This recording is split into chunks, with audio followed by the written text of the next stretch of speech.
Islamabad high court के 6 मोअज़्ज़िज़ जज साहिबान की इज्तमाई फरियाद का मुहर्रक कुछ भी हो, इस मामले को इंतहाई संजीदगी से लिया जाना चाहिए। कोई दूसरी राय नहीं कि मतलूब फैसले लेने के लिए जजों को डराने, धमकाने या ललचाने का बाब हमेशा के लिए बंद कर देने का वक्त आ गया है। लेकिन खत का मामला इतना भी सादा व मासूम नहीं। अहम सवाल तो यह है कि क्या खौफ और लालच से कुल्ली तौर पर आजाद जजों ने हमेशा अदल की पासदारी की है? क्या खुली फिजाओं और मुसफ़ी हवाओं में सांस लेते हुए उनके फैसले रुग़बत व अनाद से पाक रहे हैं? क्या हमेशा किसी दहलीज के लिए उनके जमीने न्याज में हजारों सजदे नहीं तड़पते रहे? आज अगर पाकिस्तान की अदलिया आलमी दर्जा बंदी में 42 ममालिक में 130 नंबर और खित्ते के 6 ममालिक में से 5वें नंबर पर है, तो इसका वाहिद सबब वो नहीं जिसकी तरफ मकतूब नवीस जजों ने तवज्जो दिलाई है। मकतूब नवीसों में से सबसे सीनियर जस्टिस मोहसिन अख्तर कयानी 2015 में हाई कोर्ट के जज बने, जब नवाज शरीफ वजीर आजम थे। बाकी पांचों 2020-21 में हाई कोर्ट के जज बने, जब पीटीआई का अहदे इंसाफ परवर अरूज पर था। 2018 में जब अदालत के सबसे सीनियर जज ने, जिसे 2 माह बाद चीफ जस्टिस बनना था, कलमा हक बुलंद किया और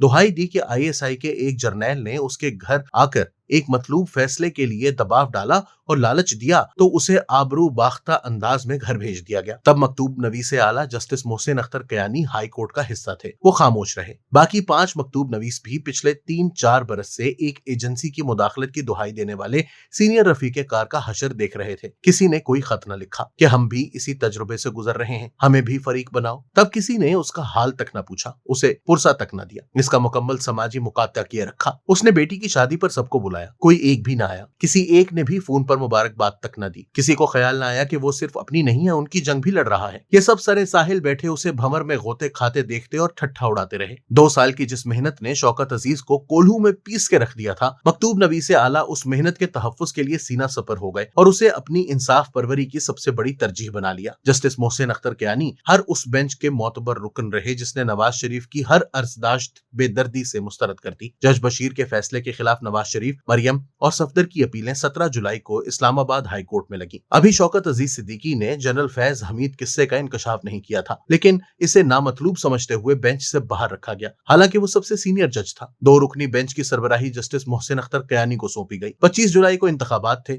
इसलिए फौरी समाअत की इस्तदा की गई। ये इस्तदा मुस्तरद करते हुए कहा गया कि अपील इलेक्शन के बाद जुलाई के आखिरी हफ्ते में सुनेंगे। फैसला सादिर हो गया कि ना इंतखाबात से पहले नवाज शरीफ और मरियम बाहर आएंगे, ना जनरल फैज हमीद की 2 साल की मेहनत पर कोई आंच आएगी। दूसरी इस्तदा ये की गई कि इंतखाबात के पेश नजर अपील के हतमी फैसले तक ये सजाएं मुअत्तल कर दी जाएं। इसी बेंच ने इसे भी मुस्तरद कर दिया। तीसरी दरख्वास्त ये गुजारी गई कि बाकी मांदा मुकदमात जज बशीर के बजाय कोई और अदालत सुने, ये भी मुस्तरद हो गई। इससे कबल दिसंबर 2017 में एहतसाब अदालत के फैसले के खिलाफ ये अपील भी मुस्तरद कर दी गई कि नैब के तीनों रेफरेंसेस यकजा कर दिए जाएं। जस्टिस कयानी उस 2 रुकनी बेंच का हिस्सा भी थे। फरवरी 2019 में नवाज शरीफ की बिगड़ती सेहत के पेश नजर तिब्बी बुनियादों पर दायर जमानत की दरख्वास्त मुस्तरद कर दी गई। जस्टिस कयानी उस बेंच में भी शामिल थे। जून 2019 में तिब्बी बुनियादों पर सजा मुअत्तली की दरख्वास्त मुस्तरद कर देने वाले 2 रुकनी बेंच का एक मोअज़्ज़िज़ रुकन जस्टिस कयानी भी थे। 24 जून 2019 को एवनफील्ड और अल अजीजिया रेफरेंसेस के खिलाफ अपीलें मुस्तरद कर दी गई। अब के भी जस्टिस कयानी 2 रुकनी बेंच का हिस्सा थे। उस दिन उन्होंने नवाज शरीफ के बारे में जो रिमार्क्स दिए, वो एक अलग कॉलम मांगते हैं। मुमकिन है मकतूब नवीसों की क़यादत करने वाले जस्टिस मोहसिन अख्तर ने ये सब फैसले मेरिट की बुनियाद पर किए हों। मुमकिन है 2 साल मेहनत के तहफ्फुज के लिए शौकत अजीज को नमूना इबरत बना देने वाला कबीला मारगला की पहाड़ियों के दामन में दरियाफ्त होने वाले शाह अलादिता के गारों में तवील एतकाफ में बैठ गया हो, जो आज फिर ताजा दम होकर बाहर निकल आया है। गुज़िश्ता 1 साल से इमरान खान पर अब्रे नौबहार की तरह बरसते फैसलों की कहानी फिर सही। जस्टिस साहिबान के मुकद्दस मकतूब से कई इत्तफाकात भी जुड़े हैं। एक दिन कबल बुशरा बेगम अडयाला जेल में पेशी के दौरान खिलाफ मामूल गर्जी बरसी chief of army staff DGISI और DGC का नाम ले लेकर कोसने दिए और बगावत का समा बांधा। क्या उन्हें खबर थी कि इस्लामाबाद हाई कोर्ट के उफक से कोई चांद तुलू होने को है? उधर साइफर केस की अपील इसी इस्लामाबाद हाई कोर्ट में चल रही थी। 190 मिलियन पाउंड का मुकदमा किनारे आ लगा था। 9 मई के मुल्जिमान को सजाएं सुनाने का मरहला आन पहुंचा था। सुप्रीम कोर्ट में फौजी अदालतों बारे मुकदमे की समाअत शुरू हो चुकी थी। IMF से मामला तय पा रहे थे। PTI ने एस्टेब्लिशमेंट और अदालतों पर शदीद गोलाबारी शुरू कर रखी थी। ये था वो माहौल जिसमें यकायक 6 मोअज़्ज़िज़ जजों का मकतूब नमूदार हुआ और PTI के आतिशी प्रोपेगेंडे पर मनो तेल डाल गया। खत नमूदार होने से 2 दिन पहले ही मखसूस पहचान रखने वाले अकाउंट से ट्वीट्स आने लगे, लावा पक चुका, बड़ा धमाका होने को है, प्रेशर कुकर फटने वाला है। फिर मुकद्दस मकतूब लीक कर दिया गया। उसने इत्तेफाक ये कि ये अमेरिकी मैगजीन इंटरसेप्ट से वाबस्ता उसी मारूफ सहाफी तक जा पहुंचा जिसने 5 जून 2023 को इमरान खान से जमान पार्क में साइफर के मौजू पर इंटरव्यू किया था। वजीर आजम हाउस से गुम हो जाने वाले साइफर का पूरा मतन भी 9 अगस्त 2023 को इसी मैगजीन में शाया हुआ था। अभी मकतूबे मुकद्दस सुप्रीम जुडिशियल काउंसिल तक भी नहीं पहुंचा था कि इंटरसेप्ट तक पहुंच गया। अमेरिकी स्टेट ऑफिस की मामूल की ब्रीफिंग शुरू ही हुई थी